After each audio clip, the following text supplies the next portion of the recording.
हमको बताओ ससुराल में रहती हो गोरी किस हाल में? तेरा पिया कैसे लब करता है, कब कब बगिया में भरता है, अरे सोता है कि जगता है?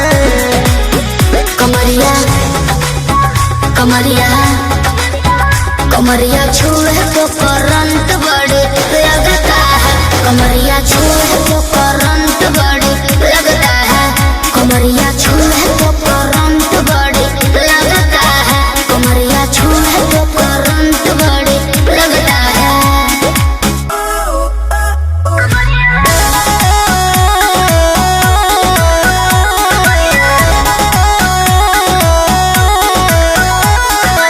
Music by Arya Sharma.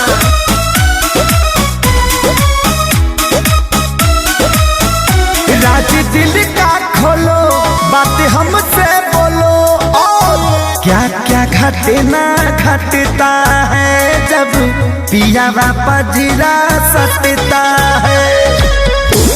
लहरे गोदिया में रंग जानी हम करनिया में। उठवा के टच जब करता है, तकिया में देह रगड़ता है, साले आगे सुलगता है।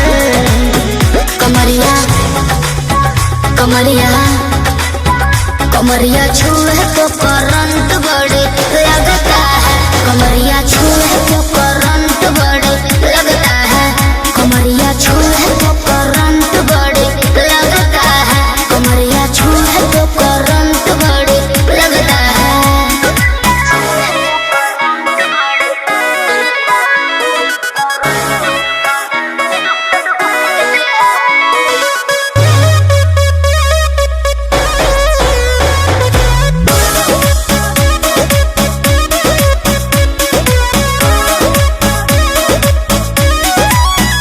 कुछ आगे कहो, ऐसे चुप ना रहो, कैसे इन हटाता है साड़ी का? क्या है आदत खेसारी का? सुनाए विजय मीठी बतिया हो, बोली बोली मार लेला मतिया हो। रात खत्म जब होती है, सब बात खत्म जब होती है, तो रुकता है कि भगता है? कमरिया कमरिया कमरिया छुए तो करंट बड़े लगता है। कमरिया छुए तो करंट बड़े लगता है। कमरिया छुए